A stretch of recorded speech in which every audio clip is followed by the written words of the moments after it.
What's up, everybody? My name's Corey, and I'm so excited to start a brand new series today called Be Real. Now, before we get started, take a few seconds and think about how many decisions that you have made today. No matter the number, if you think about it, you probably have made way more than just 10. And some of those decisions are big and some are small, like what to wear in the morning, which hand to brush your teeth with, who to sit with at lunch or on the bus, or whether or not to answer a question in class. We could go on and on and on listing out all the decisions that you have to make every single day, but most likely they'd be small decisions that aren't really that big of a deal. But here's the thing, there's lots of times when you have to make big decisions in life. These decisions can impact your life in big ways. Like maybe you have to choose whether or not to try out for that team, or whether or not to talk to that one person that you can't stop thinking about, or whether or not to show up to the school dance. We could keep going on and on there as well with a list that seems to be endless, but what I'm getting at is this. Some decisions come with a lot of pressure. And what do we mean by pressure? I think pressure means that our decisions have consequences. And those consequences don't always have to be bad consequences, they can be good consequences as well. But like, what if you try out for the team and you don't make it? That just doesn't feel good. Or you ask that person that you've got a crush on to hang out at the movie theater and you get rejected. That's like the worst. Or you go to the school dance and maybe you'll have fun and you'll make memories that you'll just never forget. Decisions can be big. So much that I'm willing to bet that when you think about all these decisions that you have to make, stress follows close behind. But here's the thing, you can't not make decisions in life, right?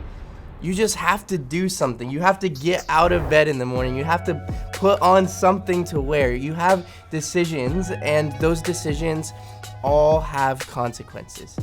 You can't just freeze time and stop yourself from having to decide what to do. So what should we do? How can we make decisions that will help us become the people that we want to be in the future? Whether that decision is as simple as what type of sport to try out for, or what to do when there's a conflict with a friend, how do we make the best decisions now that make life better later? When it comes to making decisions, there's actually a book in the Bible that has a lot of advice on how to make the best kind of decisions. And it's not really like a book, it's more of a collection of writings, many of which were written by an ancient king named Solomon, who was known for being one of the wisest men to ever live on earth. And we can trust that if Solomon lays down some wisdom for us to pick up, it's probably some good stuff.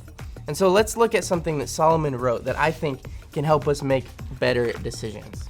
Proverbs 11:3 says, "Honesty guides good people. Dishonesty destroys treacherous people." All right, so if you're anything like me, you immediately just thought, I mean, that sounds wise, but what does that even mean? And so let's unpack a little bit of what Solomon wrote. Another word for honesty is integrity. And integrity means being a whole person. Let me explain. The first part of integrity is authenticity. When people see you, they get the real you, the whole you. You aren't one way with some people and a different way with other people. It means that you're not fake. I follow this guy who sells sports cards and Pokemon cards and stuff like that, and he figures out what's an authentic card, because there's so many fake ones out there. That's integrity. But integrity is more than just being authentic. You can be real and not have integrity. To bring it back to the card example, you can buy cards that just aren't great. Sure, they're authentic, but they might have rips or dents or things like that in it. When it comes to people, being able to be relied on and trusted can be described as having good character. Think about it as like the math equation. Integrity equals authenticity plus good character. Integrity is being your whole self and being the whole person that God made you to be.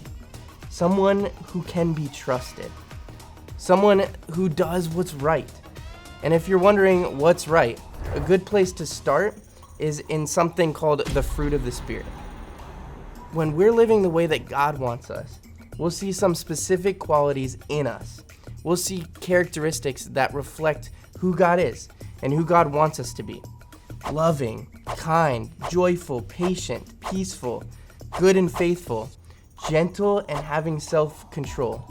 Those are characteristics that are called in the Bible the fruit of the Spirit. And they can help us figure out if you and I are living with integrity. Letting integrity guide us means that we make decisions based on those things. It means that we pause before we act to make sure that we're showing the fruit of the Spirit in our decisions. But the proverb that we read a little earlier doesn't just stop there. It gives us the opposite too. If integrity means that people can see and trust the whole you, that means the opposite of that is being dishonest or deceptive. It's pretending to like someone to their face, but then talking bad about them behind their back. It's pretending to like a band or a sport so that other people will think that you're really cool, but you really can't stand those things. It's pretending to value something even when you don't really value that thing. Now here's the tricky thing. We're all different versions of ourselves with different people. You probably don't act the same around your grandma as you would your best friend sitting next to you in Collide. We all talk about things with our friends differently than we would with our sibling. That's normal. But when we aren't being real and being true to ourselves, that's when we find ourselves constantly pretending to be someone that we're not, liking things that we don't, or saying things that we don't mean at all. And when we make these kind of decisions, they always lead to destruction of something, maybe destruction of our friendships or relationships or feelings or trust.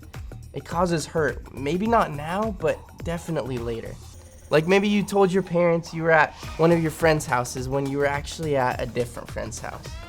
Or maybe you told your friend that you had got a lot of homework, but you were actually just going to hang out with somebody else. Or maybe you made a decision you knew wasn't right, but it felt good in that moment. Or maybe you acted like you liked something, but you really didn't because you knew who was around you. Letting integrity guide you means that you don't go down that path. To put it simply, integrity does what's right. When it comes down to the decisions that we make every single day, let integrity guide you. It will make the right decision clear at any given moment. The right decision doesn't always mean that it's the easier one. Sometimes it's the harder one.